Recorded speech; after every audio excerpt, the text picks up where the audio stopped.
우양 2024년 1분기 실적을 스루프트 회계로 분석하고 연말 매출까지 예측해 보도록 하겠습니다. 매출은 1.3% 증가했습니다마는 영업이익은 111%나 감소했습니다. 스루프트 회계 기준이 그렇다는 얘기입니다. 가공비 배부 재고자산 회전율은 1.2회전이고 PBR은 3.57로 매우 높게 지금 형성되어 있습니다. 그리고 분석 결과 재고자산 매출원가 회계 투명성이 불충분하다는 표현을 해봤습니다. 구독, 좋아요 부탁드리고 필요하시면 1.5배속을 보시기 바랍니다. 오늘 뉴스에 불닭보다 냉동김밥, 미 러브콜의 삼양보다 주가 더 뛴 우양이라고 강정화 기자가 조선 비지에서 보도를 했습니다. 한 달 새 주가가 111%뛴 우양. 이 111%라는 게 제가 스루프 분석하는 거는 111%가 영업이익이 1분기에 하락했어요. 우연이지만은 이런 수비적인 그런 게 괜히 재밌죠. 삼양은 99% 상승했고 냉동김밥 수요 기대감에 생산업체 중 유일한 상장사다. 올해 당기순이익 흑자 전망. 핫도그보다 ASP 3배 높아. ASP가 뭐의 약자였지? 증권가는 비투 차단 나서 KB증권 증거 금리를 40%에서 100% 상향했다. 미국의 그 마트에서 김밥 광고하는 홍보하는 그런 사진이네요. 외국인들인 것 같습니다. 우량의 주가 급등은 새로운 주력 상품으로 냉동 김밥이 떠올랐기 때문이다. 우량은 내달부터 아직 아니네요. 내달부터면 7월 달부터라는 얘기 하반기에 냉동 김밥을 미국 대형마트에 수출하는 것으로 알려졌다. 최근 냉동김밥은 미국에서 품귀 현상을 빚을 정도로 인기인데 국내 생산 업체 중에선 우양이 유일한 상장사다. 비상장 회사들도 많이 수출을 하고 기사에 나왔던 것 같아요. 5월 7일부터 가격이 뛰기 시작했는데 4,270원에서 9,030원이라고 되어 있습니다. 자, 그러면은 1분기 실적을 보죠. 매출은 430억을 달성해서 전년 동기 대비 1.3% 증가했는데 가공비 배부 재고 자산은 매출 증가보다 더 증가했어요. 이건 바람직하지가 않습니다. 재고에 돈이 쌓이니까. 어, 결론적으로 영업이익이 3억 6,100만 원으로서 전년 동기 대비 70.1%가 감소했습니다. 매출원가가 좀 증가해서 그런 거로 돼 있고 판매 관리비도 올랐죠. 그게 이제 1분기 결산인데 스루풋 결산으로 보면은 매출에 비례하는 매출 재료비는 3.6%가 증가했습니다. 매출 증가율보다 2.3%가 더 증가했기 때문에 여기서 우리는 원재료 및 상품 가격이 상승했다라고 1차 추론을 해낼 수 있겠고요. 수르풋율은 1.3%가 하락했고 운영 경비는 거꾸로 2.3%가 상승했습니다. 그 결과 TOE 생산성은 1로서 거의 손익분기점 정도 되겠습니다. 0.04포인트가 하락했는데 마이너스 적자 7,200만 원입니다. 금액이 적은 거 사이에서도 크게 내려가다 보니까 111%가 그 영업이익이 하락했습니다. 실질적으로는 적자였다는 얘기입니다. 원가 회계 영업이익보다 4억 3,400만 원이 실제 이익이 안 납니다. 재고이익을 제거한 게 되겠습니다. 그래서 재고자산 내역을 보면은 가공비 배부 재고자산이 13억 2,600만 원이 증가했습니다. 영업이익이 매억 정도 단단히 순 정도인데 재고가 이렇게 13억이나 크게 증가했다는 게 재고 관리에 좀 문제가 있을 것 같기도 해요. 상품이 크게 증가했어요. 상품이. 왜 이렇게 증가했는지 모르겠습니다. 그런데 여기에서 이 말은 꼭 짚고 넘어가야 되겠어요. 우양은 주석사항 데이터 수치를 거의 대부분 숫자 속성으로 아닌 문자 속성으로 공시하여 정보 이용자로 하여금 애를 먹게 하고 있다. 왜냐하면 분석을 위해 일일이 숫자 속성으로 재입력하게 만들기 때문이다. 한 가지 마이너스 수치는 문자 속성으로 하려고 그래도 뭔가 그 전환할 때 안 되는 모양이죠. 문자 속성으로 변환되지 않는 모양이에요. 마이너스는 그냥 숫자 속성으로 되어 있어요. 어떤 경우는 마이너스도 어, 악착같이 문자로 만들어 가지고 공시하는 기업도 있습니다만은 왜 이렇게 하는지 저는 이해가 안 됩니다. 상장 기업이 왜 문자로 해가지고 왜 숫자를 이용하지 말라는 거야? 뭐야? 그래서 전에도 이런 게 있어가지고 제가 그냥 이런 기업은 그냥 우리가 명칭을 좀 붙이자. 뭐라고 붙이냐? 싸가지 없는 기업이라고 좀 명칭을 붙이는 게 어떻겠냐? 이렇게 생각을 합니다. 비성분도 마찬가지로 똑같이 문자 속성으로 돼 있어서 시간이 좀 걸렸는데 뭐 제가 제 입력하는 그 컴퓨터에 그 숫자판이 있으니까 이 누운 글씨체는 제가 산출해서 넣은 금액입니다. MC 매출원가 재료비가 4.1% 증가했고요. 운영 경비는 2.3%가 증가했습니다.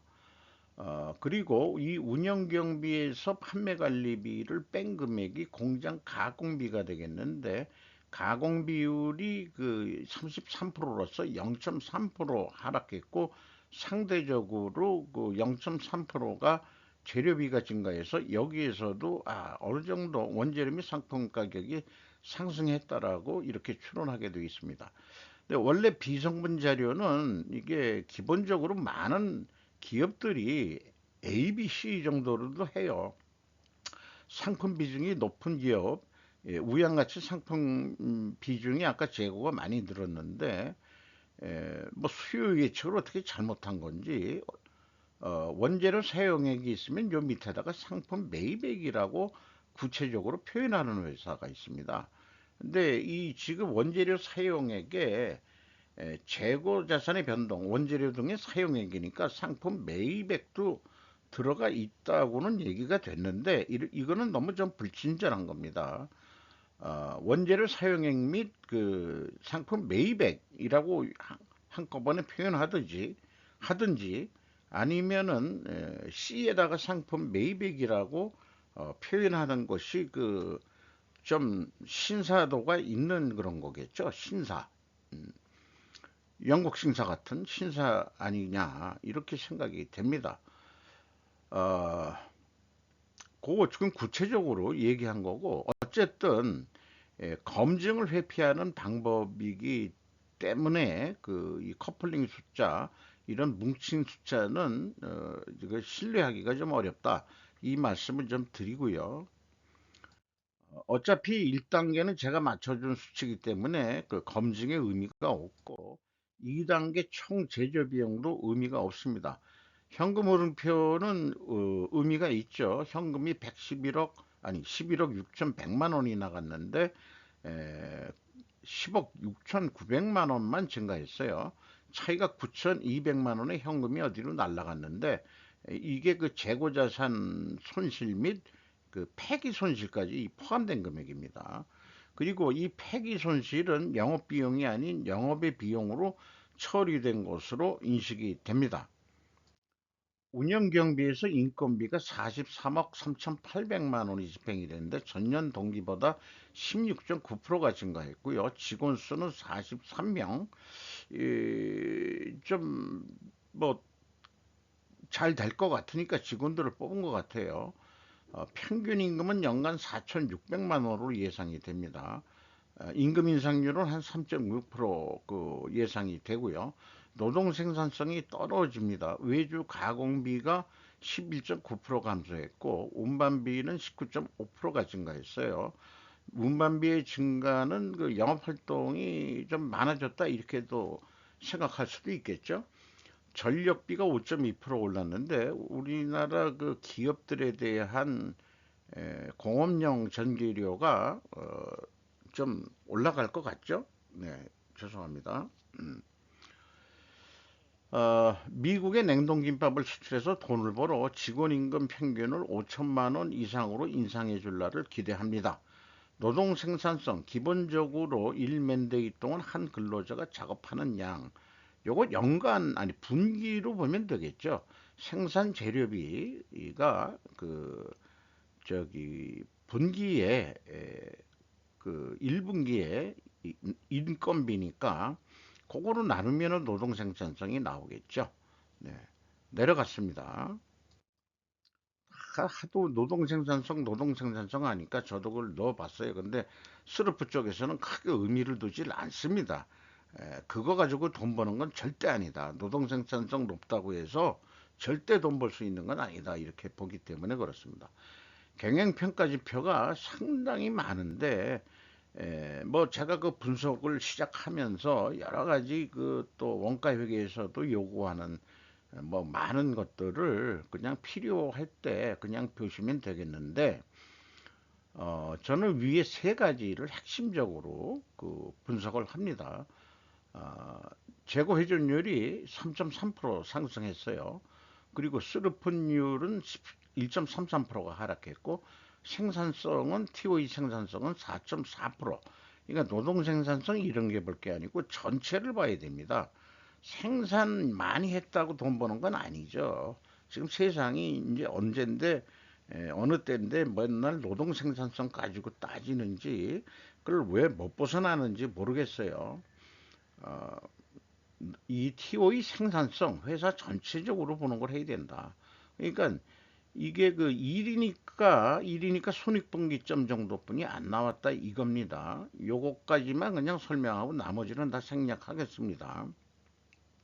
아, 요거는 짚고 넘어가야 되겠네요. 이자 부채 레버리지율이 62%인데 50%가 넘으면은 경영권 방어선이 무너져가지고 이 채권은행이 그 다른 데다가 팔아넘길 수가 있죠. 그런데 이 이자 부채 레버리지는 전환사채까지 포함이 돼서 아직 50%는 안 넘는 것 같습니다. 근데 전환사채 금액도 그렇게 큰 비중은 아니거든요. 차입금이 더 많고 은행 차입금이 더 많습니다. 좀 경영권이 위태위태하다. 이렇게 볼 수 있을 것 같아요. 그래서 그 회전율은 올라가고 스루픈율은 떨어졌다. 이게 회계 투명성 매트릭스 표에 어, 분식회계 개연성 가정을 세웁니다. 그런데 그 회사가 우리는 그런 회사가 아니니까 입증을 한다 그런다면은 원재료 가격이 하락해야 되고 판매 가격도 인하가 돼야 됩니다. 그리고 또 하나 증거를 제시한다면은 수량에 의한 재고 회전율을 제시해서 재고 회전율이 상승한 것을 보여줘야 된다. 이렇게 좀 말씀드릴 수 있겠어요. 그래서 회사는 상당히 디테일하게 그 원재료 가격을 했는데 이 원재료 가격이 비중이 매입 비중이 44.7%에 해당합니다. 나머지는 기타가 있고 그 기타를 합쳐도 84.4%인데 나머지는 또 상품이에요. 그래서 영향력은 한 44% 정도뿐이 안 되지만은 1.9% 내려간 것은 인정을 해주기로 하죠. 그리고 판매 가격이 하락해야 되는데 그 매출 비중까지 그 적용을 해 보니까 1.8% 상승했는데 65% 범위 내에서 상승했어요. 그러면은 기타하고 상품이 가격이 내려갔을 수도 있어요. 이게 그 가격 폭이 크다면은 그러니까 확실하지가 않죠. 그래서 여기에 보면은 이 원재료라든가 이런 것 중에 또 여기에 김밥이 안 보여요. 그러니까 아직까지는 김밥을 장사를 안 해본 기업 아니냐. 그런데 어떻게 미국에 김밥을 수출하게 됐다는 그게 사실이 되면은 그게 소문이 나서 지금 그런 뉴스가 나온 모양인데 그 뉴스가 나가기 전에 이런 걸 좀 기자도 그렇게 한다면은 그렇게 그런 뉴스를 좀 자제해야 되는 거 아니냐 그런 생각도 해보고요.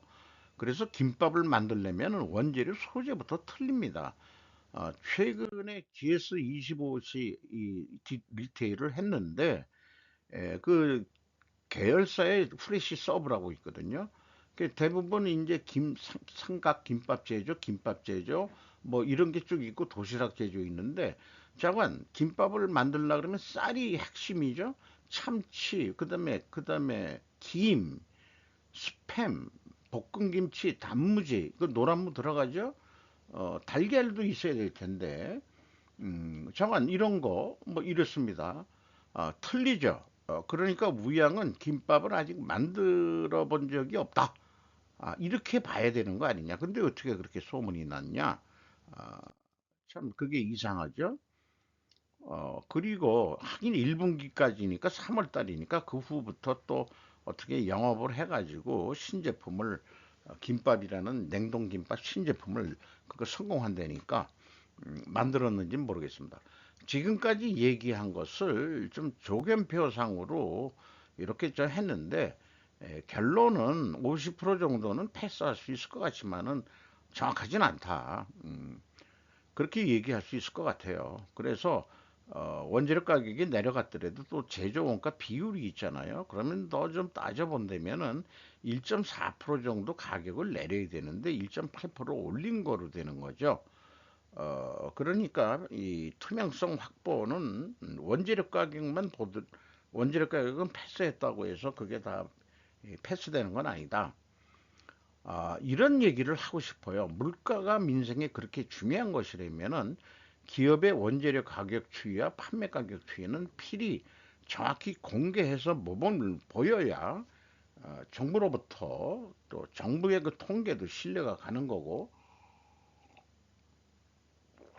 기업에서부터 그렇게 모르죠. 뭐 판매 가격 뭐 이런 거 가지고 물가만 얘기하는 거니까 원재료 가격 뭐 이런 것도 그 하긴 할 텐데, 어쨌든 기업이 모범이 돼야 된다. 코스닥 그 시장 거를 제가 잘 분석을 안 하는 이유가 뭐 상당히 그 뭔가 그 데이터들이 좀 불편한 게 많아요, 분석하는데. 그런 거 좀 그렇지 않은 기업도 물론 있습니다만은 1분기 실적을 가지고 이제 연말 매출을 연말까지 얼마 할 거냐를 예측해 보는 게임을 해 보는데, 일단 1분기가 작년 실적이 22.5%뿐이 진도가 안 나갔어요. 그러면 연말까지 90% 하면은 많이 하는 겁니다. 그런데 이제 좀 하반기부터 나아지지 않겠냐.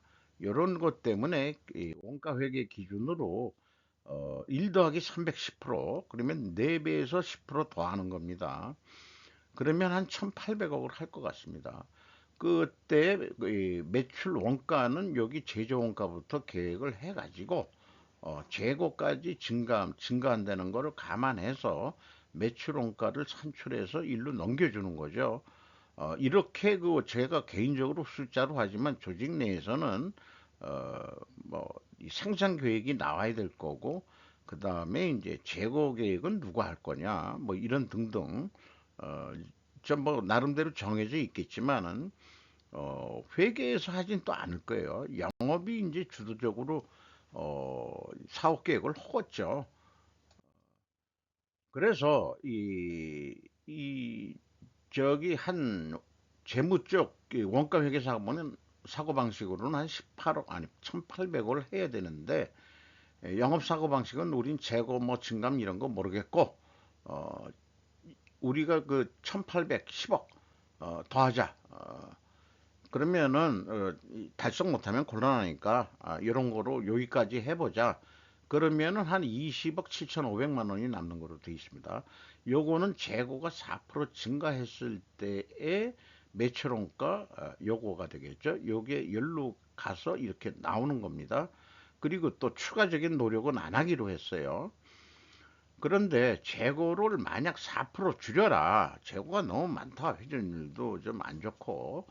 그렇게 되면은 재고가 13억을 줄였다. 플러스로 표현되는 것은 이제 기초에서 기말을 빼는 식으로 해서 매출원가를 산출하기 때문에 그렇습니다. 그러니까 13억을 줄여가지고 영업이익이 13억 8,200만 원 줄어듭니다. 제 그 원가 회계는. 그러니까 한 20억 그 이익 나는 게 재고 4% 줄였다고 영업이익은 6억 9,300만 원뿐이 안 나올 겁니다. 이게 원가 회계이기 때문에 항상 의사결정에 문제들이 있죠. 재고 못 줄인다 이런 얘기가 나오고, 자, 원가 회계가 이렇게 문제가 있는 그 세계인데도 많은 기업들이 여기서 못 벗어나고 있죠. 스루풋 회계로 봤을 때 그 적자니까 이거 손익분기점으로 한 1200%, 한 아까 그 원가 회계보다는 이익이 적게 나지만 한 8억 정도 나오는 거로 할 때 1700, 한 90억 정도 하게 되어 있습니다. 그러면은 310% 똑같이 올리는 거로 했을 때 영업이익을 이 정도 올려야 된다고 한다면은 결국은 그 우리가 그 판매 가격에 손을 대야 된다. 1% 수르픈율을 올리자. 에, 그렇게 되면은 재료 비율은 1% 낮추는 거예요. 그러면은 요 OE 기준으로 했을 때 판매 예측 금액하고 유사하게 나오죠. 그러면은 스르프 관계상으로는 좀 싸게 파는 거예요, 원가보다. 이거를 단가라고 한다면은 17만 9천 원에 파는 겁니다. 그래도 23억 정도 나오는 거로 됩니다. 여기다가 재고 회전율이 4.8회전 예상이 되는데 5회전까지 실현을 시켜봐라. 5.2%더 노력을 해라. 이렇게 되면은 영업이익이 49억 8,800만 원 나오게 되어 있습니다. 그럼 얼마를 돈을 더 번 거냐 하면은 26억 3,700만 원 돈을 번 거예요. 그렇게 재고 회전을 5.2% 더했을 때는 더 매출을 더했으니까 매출 재료비 올라가죠. 그 다음에 운영 이거는 맥시멈입니다. 맥시멈. 재고 회전율 상승분의 매출 재료비도 그 이 딱 5.2%는 안 올라갈 게 현실일 거예요. 하지만은 이 범위는 안 넘을 거라고 저는 믿습니다. 이 스루프 회계를 하면서 그 경험이 요게 뭐 한 4% 올라갈 수도 있고 그렇습니다. 요거는 그러니까 임용 요소이기 때문에 플랜을 세울 때 지금 이 원재료 가격 변동 추이 이런 걸 감안해서 또 그 합의 생각을 해야 되겠죠. 그 운영 비용도 판매를 더 하니까 경비가 더 들어갈 거 아니냐. 판공비도 더 들어갈 거고 운반비도 더 들어갈 거고 아까 그러면은 이게 여기에 그 운영 비율이 39.1%죠. 5위 기준입니다. 운영 경비.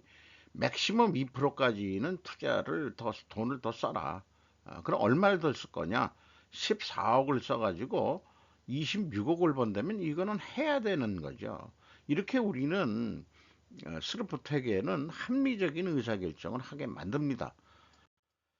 어, 이것도 그 예가가 매트릭스 표로 만들 수 있는데 재고가 4% 증가했죠. 그러면 원가 회계보다 이익이 감소한 거 아까 나왔고 또 판매가도 그 더 그 가격을 올렸는데도 불구하고 회계보다 낮게 나옵니다. 그 이 판매 예가가 이것을 판매 납품 단가라고 본다면은 에, 원가 회계가 얘기하는 그 판매가보다도 낮게 팔면서도 돈은 더 벌 수 있다는 것을 보여드리는 거죠.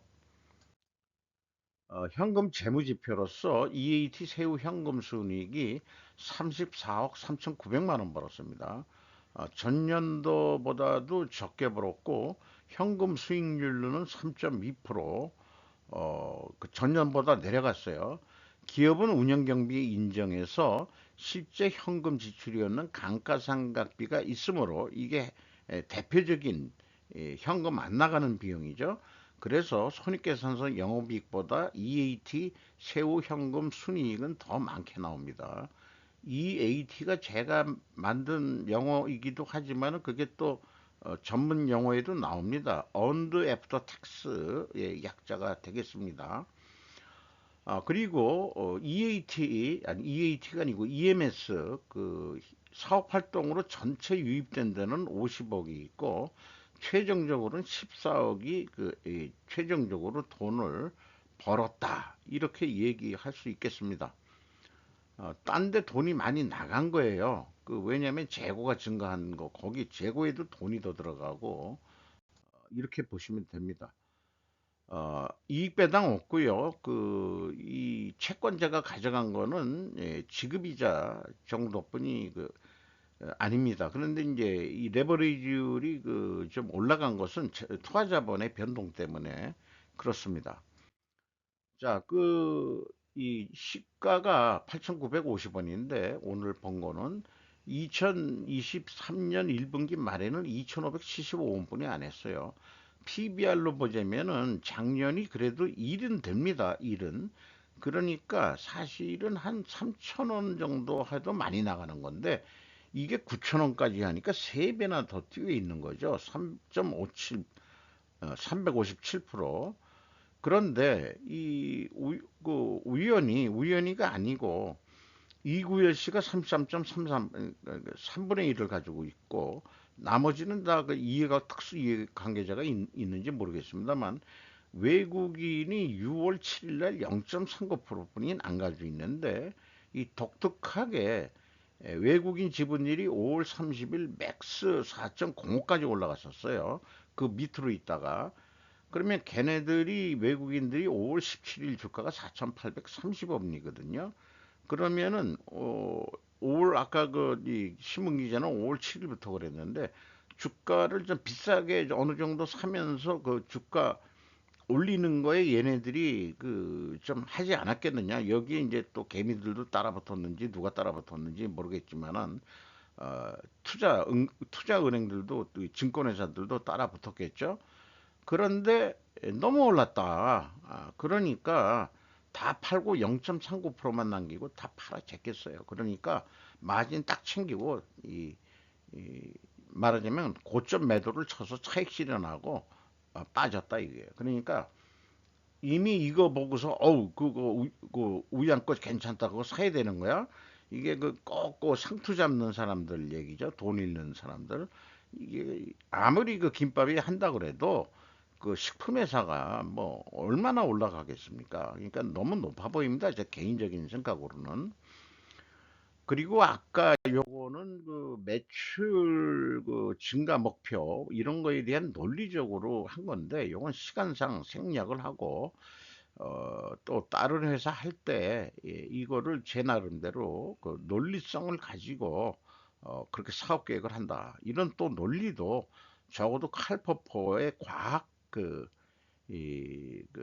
철학의 반증주의에 의한 그런 논리로 지금 하고 있다는 거, 거창하지만은, 거창할 것도 없습니다만은, 이런 과학적 사고방식으로 이 회계에도 지금 접근하고 있다. 이렇게 좀 소개를 하면서 마치도록 하겠습니다.